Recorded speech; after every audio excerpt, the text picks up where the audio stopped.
Hi guys, welcome back to the channel, welcome back to the next episode in the Ultimate Track Guide series. As you can see, today we're at the Nurburgring GP circuit in our 720S. First of all, before we get started, big shout out to Le Pope 79 for this paint. Pop her details in the description below so you can get hold of her for more sort of really great paint jobs like this, more liveries, so go check that out. As you know, Nurburgring, I mean, it's really such a famous circuit. It's really fast flowing, quite technical. There's a lot of different types of corners here, and a lot of people struggle to get the right rhythm in a race. So we're really going to try and unlock some of the potential here. If you're not subbed to the channel already, do hit that sub button, and if you click the little bell icon as well, then you'll get a notification each time I post, which is pretty regularly. We do a lot of streaming as well, so hit that bell icon, subscribe to the channel. Let's dive in to the first sector of Nurburgring. As I said, we're in the McLaren 720S here. It's quite good car run this track. We've got about 30 odd litres of fuel on. It's quite hot. We're 33 degrees here. First of all, we're blessed again. ACC, really great. We've got this wonderful brake marker, the 100 metre board on the left hand side of the track. If that 100 metre board gets knocked out, then you do have the slip road as well, so you can sort of judge it by the end of the slip road or the start of the slip road on the right hand side of the screen there. You can see it's quite difficult to do that speed. Obviously the 100 metre board is really good for that, but we're going to be hitting hard onto the brakes in as straight as line as possible. I'm just going to start to bleed off the brakes just as we turn in, holding them as much to the apex as possible. You can see we're already back on that power really quickly. There's two reasons for this. One is to obviously help with acceleration, and the second one is to rotate the back end of the car round so we can get back over to the middle of this track ready for this left-hander. A big mistake a lot of people do here is go too wide on entry for this second corner. You don't need to. There's not a massive straight after. It's all about carrying as much speed through the apex in this corner as possible. If you go further to the right here, the road actually slips away a little bit and you'll just find you're on a never-ending spiral on the outside of the track. So make sure you get the car hooked in, the nose in, let the throttle off. You don't have to do any braking a lot of the time for this corner, maybe if you've got a lot of fuel. And as soon as you feel you're comfortable, you back up to 2/3 throttle, and when you're clear, you're on full throttle. You go a little bit wide there, but as long as you come back off the green Astro on the outside and onto the track, then we're safe for this. There isn't really a braking point for this one. It's more about feel and adjusting the car under the brakes. So I've paused it here for you to see roughly what the view is when the first frame where I hit the brakes. You can see we adjust it quite a lot, holding that brake into the apex. You can hug the curb, you can even cut the curb quite a lot. And then this is the most difficult corner on the track, right? You can go a little bit wider than I've gone here. That will set you up a little bit nicer. In the McLaren, it's quite good at holding speed, so you can cut it a little bit more shallow. But in front engine cars, the Aston, the Lexus, you'll be going slightly wider here, left hand side. And again, obviously make sure that you use all of the track. This red area that I've shaded in here is obviously going to give you penalty if you're all in on that. We're just about on the limit on this lap, to make sure you don't go over that line too much. Let's have another look at it because it's super technical, fast flowing. It's not a long section, but it's really difficult. So looking for that 100 metre board to start with, down the gears as quickly as you can. We're in slow-mo here. Look how I bleed off the brake, just holding on that sort of 20-30% for a little bit. As straight as possible coming out the first corner. Don't go too wide. Carry as much speed. Maybe just a tiny little dab of the brakes if you feel like it. Straighten up as quickly as possible. And again, watch that braking on the right hand side. Holding it just that little bit further than you usually would. Keeping over to the left hand side of the track. Short shift to second so you get a nice clean traction coming out of here. And away we go. Don't go too wide. And we're into the second sector already.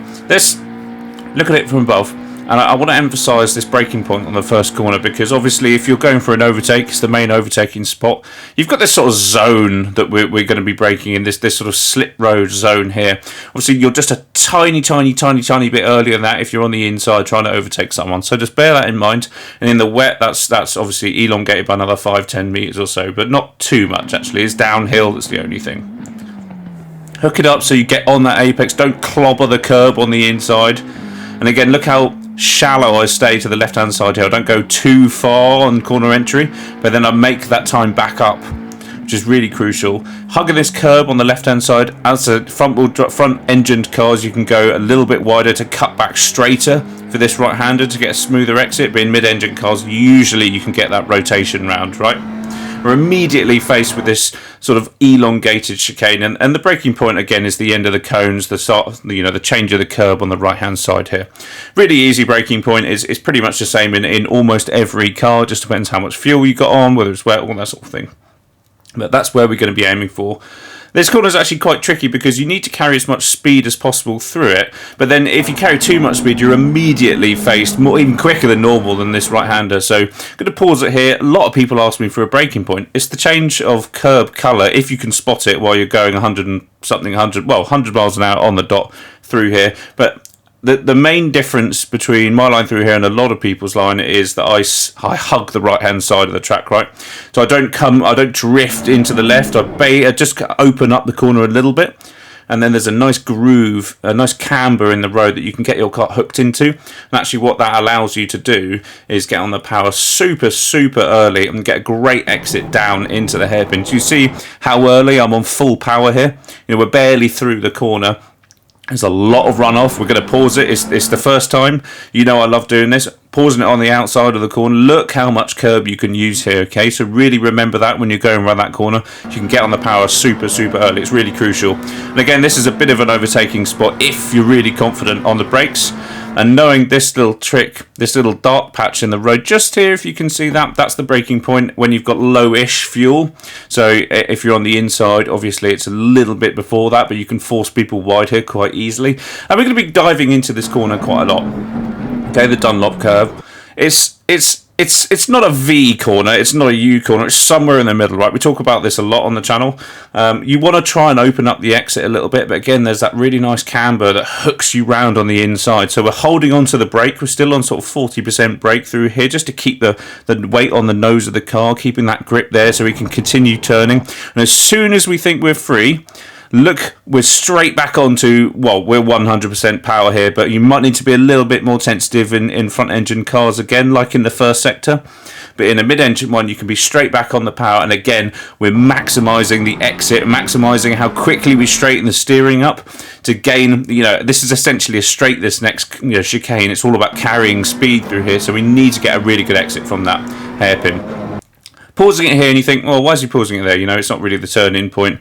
A lot of people go too far right on this curb. You see, I'm just touching it. The car's just balanced to the left a little bit here, which opens up the corner for me nicely. If you go too far on that curb, especially in low cars like the McLaren, the Merc Evo, things like that, it will bottom out the front of the car and you'll end up bouncing down and you'll lose grip and aero balance. So important to keep it on that curb. Dive in as much as you can. You can use this curb on the inside, no problem at all. We're straight back on full power after a tiny lift, just to get that nose in, and then we're accelerating back up the hill, keeping our steering pretty tight and then opening it up as we go around the right hander. It's all about surviving the left hander, really, that corner.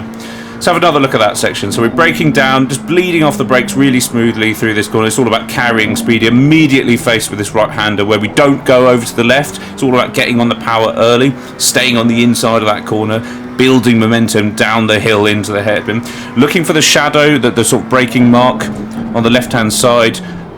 Use the brakes to V the corner a little bit, open up the steering a lot on the exit. You can see I basically turn left almost to open the steering up so we get that traction to get up this hill. Using the curb a little bit to open up the corner.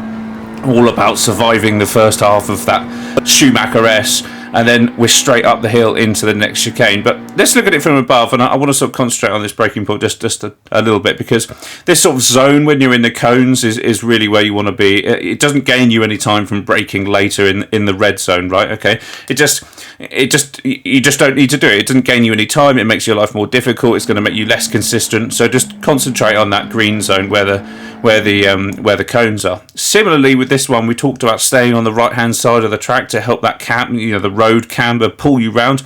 You don't need to be going in this red zone on the left hand side, okay guys? It just doesn't help. You don't get any time. The only time I would do that is if I've got a car right in front of me and I'm trying to get a different exit from them, really, and I didn't want to follow them round on the correct line. You get loads of room on the exit there. We accelerate down the hill into the hairpin. You're looking for the little mark on the road, and now we hit the brakes.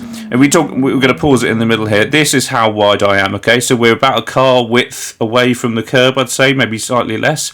You can see I'm nowhere near the outside of the track. It's got loads of rubber bubbles down. The camber's all wrong. It's just not going to help you out at all, okay, guys? What you're aiming to do here is open up the corner as much as possible while staying in that camber of the road, and then get as straight exit as you can by using every inch and maybe a little bit more on the exit, okay? Changing up a gear on the edge of that curb there. Using the right hand side curb to widen the entry, all about surviving the left hand side. So you can crank the steering quite a lot there. And then we're immediately faced with this brilliant braking point. It's the beginning of the Astro, the 100-meter board, the ELF sign. You know, one of those things is not going to move, probably two of them. If people are wiping out that 100-meter board, there's a real issue. But this is difficult because you've got to trail brake a little bit into here, but not too much, because if you do, the back end's going to rotate round really strongly, just the way that this corner works. I personally don't like going on the curb on the inside because I feel like it unsettles the car too much. It's not worth it. And it doesn't give you enough time to pull back over to the left-hand side of the track. And I've paused it here because this is the maximum braking input that I put down for this corner, okay? And it's just a quick dab of the brakes just to get the weight on the nose. I've changed down a gear as well to help the car rotate. And in the McLaren, you can take this in second or third. I prefer second just to get that little bit more rotation because it's always a little bit sketchy on the outside there, okay? Let's have another look at that because it's this first corner, you need to use all the track on the exit to keep the speed.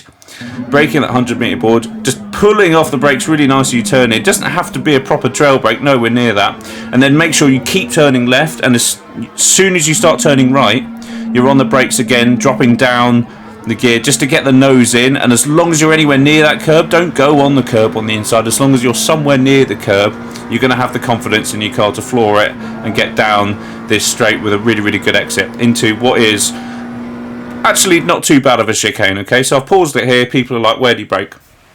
Where do you brake? Somewhere before the 50-meter board, isn't it? You guys know I like to have my braking zones. I like to look at them as I'm coming into them rather than have something behind me. So this sort of green zone is roughly where we want to be braking, okay? Anything further than that, anything near the 50-meter board, you're starting to get a little bit itchy.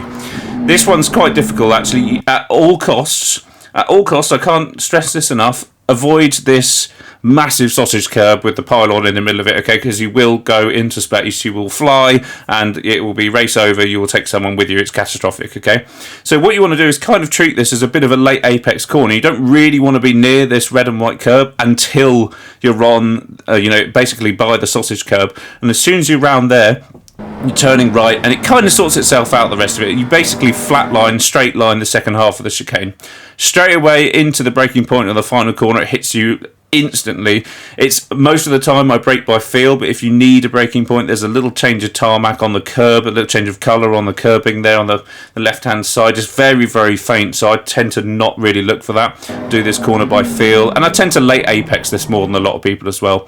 So you can see we're back on sort of 75% power here already, which is really great. It's going to give us such a clean exit if we can straighten up our steering, which we do. Actively trying to turn left, almost coming out of the final corner, which is going to give you a great run down the start-finish straight to try and overtake someone into this first corner. Let's have another look at that one again, the final sector. So flying through this first on the curbing, all the way over to the left hand side of the track, getting the nose in, it's so crucial. You need to either dab the brakes or let off the throttle. As soon as you feel you're confident, jab that power, go 100% straight away, and use the steering to adjust the car rather than the throttle, right? So it's all about getting up to speed. Somewhere in between the 50-meter and 70-meter mark, late as apex as you can, immediately turning right, as long as you keep your right hand wheels over the chicane, curbing, and then a late apex for this last corner to ensure you get a nice clean exit, lots of traction out the final corner. Really, really crucial that, guys, because that it's underrated how much traction you need coming out of the final corner. A lot of people squirming all over the place, which is not the way to do it. You can see how quickly you need to come over to the left-hand side of the track here and then braking, just jabbing that brake to really get that change of direction from that left turn into the right. Really, really crucial. And opening up that steering, adjusting the car on the steering rather than the throttle. It's all about nailing the throttle there and adjusting on the steering. Really crucial. Treat this as a bit of a late apex. As soon as you're through, you can adjust the car on the throttle that time rather than steering. It's all about having the steering straight and adjusting on the throttle, whereas this one again is throttle and then adjusting on the steering. I hope that makes sense. Let me know in the comments if you want me to discuss that a bit more in any of the videos. So I hope that was helpful. Let's look at the lap as a whole, because it's fast and flowing. 100-meter board, down into first gear, clip the apex, don't clobber the curb, straight back on the power to rotate the car. Middle of the track here, just carrying as much speed as possible through this left-hander, maybe a quick nip of the brakes, not too much. Get off the Astro to brake, all about feel and adjusting on the brakes. This one, you can cut this even more. Maybe go slightly wider than I do here on the left to get a straighter exit onto this RTL top middle straight. Immediately faced with these cones on the right hand side, we're braking just at the end of them, carrying as much speed as we can through this left hander, staying on the right hand side, getting the groove of the road on the power nice and early. Loads of runoff on the left hand side you can use, and you're blasting down into the hairpin. Bit of a breather, think about where your braking point's going to be. We're looking for the dark spot. Now we brake, V the corner slightly, or it's more of a wide U, get straighter exit as possible, again using all of the green curbing over and above what you'd expect to use. On the curb on the right hand side, not too far though, straight back on the power, just lifting off just a tiny bit to get the nose in, and then we're straight back on, using the diff of the car to pull it round. Looking for the Astro 100-meter board on the right hand side. Clobber the curb if you want, but it unsettles you just a little bit. Make sure you jab the brakes just to get on the nose of the car so it pivots really nicely for you there. Again, loads of runoff, but do not go on the gravel track there, because you will lose 10 miles an hour down this straight, and that is just so costly, especially if you're racing against someone, obviously. Just before the 50-meter board here, trying to treat this as a bit of a late apex, turning right immediately, adjusting the car on the throttle, used a lot of room to go on the curb there, but braking on the actual tarmac so you don't unsettle the aero of the car. Nice late apex, and then going from there. Guys, I'm going to leave you with the overhead because I know a lot of you like studying this, and it's really crucial for your learning things, so your learning pattern. So I'll leave you with it. I hope this was useful for you, and stick around to the end as well. And if you're not subscribed, do hit that button and the bell icon, and also I'll put a link to the Discord in the description as well. Loads of great resources in there, loads of great people, fast people who are learning at every stage at the minute. So we've got some great discussions going on about tuning, about racing, tactics, pit stops, everything at the minute. So get involved, get yourself in the Discord, and we'll go from there. Guys, let me know in the comments how you get on around Nurburgring. I'll see you on the next one. Till then, bye.